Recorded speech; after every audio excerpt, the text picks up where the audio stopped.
اللہ کے نبی صلی اللہ علیہ وسلم نے تمام زندگی کی رہنمائی دی ہے، رشتے کرنے کے بارے میں بھی ہدایات دی ہیں کہ بچی بیانی ہے، بچہ تو کس طرح کے لوگوں سے رشتہ طے کیا جائے۔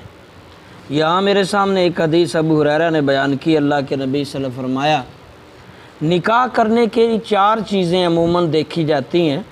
ایک مالدار، نمبر 2 اس کا خاندان، نمبر 3 اس کا حسن، نمبر 4 اس کا دین۔ تو پھر فرمایا دین سب سے بہتر ہے کہ دین کی بنا پر رشتے تلاش کرو۔ یعنی اگر ہم نے کوئی بچی کا رشتہ کرنا ہے یا بچے کا کرنا ہے تو ہم نے بچی کے لیے بچہ دیکھنا ہے، تو ہمیں ان 4 چیزوں میں سے جو چیز کو مد نظر رکھنی ہے وہ دینداری ہے۔ اسی طرح کوئی بچی کے لیے دیکھنا ہے یا بچے کے لیے دیکھنا ہے، تو کوئی بھی رشتہ آپ طے کرنا ہے تو عمومی طور پر لوگ مالدار دیکھتے ہیں، خاندان دیکھتے ہیں، خوبصورتی دیکھتے ہیں، دینداری دیکھتے ہیں۔ تو ان میں سے زیادہ ترجیح دینداری کی ہونی چاہیے۔ دیندار اگر بندہ ہوگا تو اللہ کا خوف اس کے پاس ہوگا اور معاملات ٹھیک رہیں گے۔ آپ دینداری کو چھوڑ کر اگر خالی خاندان دیکھیں تو ہر خاندان میں اچھے برے لوگ ہیں، وہ چاہے سید ہی کیوں نہ ہو، جس طرح کا جو بھی خاندان ہے ہر خاندان میں اچھے برے لوگ ہیں۔ یہ کسی میں ذرا کم ہوتے ہیں، کسی میں ہوتے تو ہیں نا۔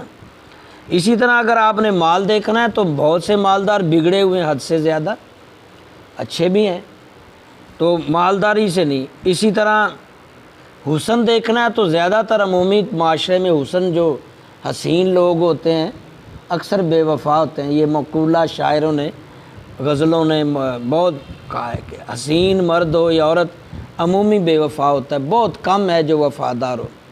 تو آپ چاہے تھوڑا تھوڑا یہ بھی دیکھ لیں کہ تھوڑا بہت مالدار دیکھنا تو وہ بھی دیکھ لیں، تھوڑا بہت خاندان کا بھی آپ نے توجہ دینی ہے تو دے لیں، لیکن سب سے زیادہ جو چیز دیکھنی ہوگی وہ دینداری۔ اگر دینداری ہے تو سب کچھ اللہ دے دے گا، ذمہ دار بندہ ہے تو ذمہ داری۔ اسی طرح کی ایک اور حدیث، کیونکہ پچھلے جمعے ہم نے پچھلے ہفتے میں یہی حدیثیں پڑھی تھی تو آج اس کا خلاصہ آپ سن رہے ہیں۔ ابو ہریرہ نے یہ دوسری حدیث بیان کی ہے، اللہ کے نبی صلی اللہ علیہ وسلم نے فرمایا جب تمہارے پاس کوئی ایسا رشتہ آئے جو خوش اخلاق اور دیندار ہو تو اس کا نکاح کر دو، یعنی ہاں کر دو۔ جس کا اخلاق اچھا ہو اور دیندار کوئی رشتہ تمہیں مل جائے تو ہاں کر دو۔ اور فرمایا ایسا اگر نہیں کرو گے تو ہو سکتا ہے زمین میں فتنہ فساد پیدا ہو جائے، یعنی ہو سکتا ہے اگر نیک بندہ تمہیں ملا ہے تو آپ اس کو مس کر دیں، پھر دوبارہ کوئی ایسے برے شخص کے ساتھ رشتے طے کر لیں، پھر جھگڑے فساد، عدالتیں کھلیں، کچہریاں، وکیل، یہ سسٹم پھر لائف ٹائم خاندان چلتا رہتا ہے۔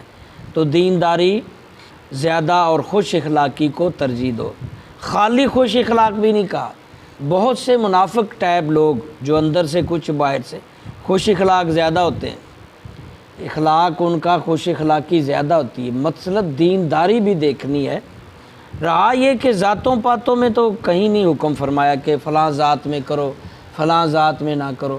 یہ ذات اور برادریاں تو ہمارے ایک پہچان کے لیے اللہ نے جیسے فرمایا، تو یہ خاندان، یہ ذاتیں، برادریاں، یہ ایک پہچان ہے قبیلوں کا جو سسٹم ہے، لیکن رشتہ داری جہاں کہیں بھی آپ کر سکتے ہیں۔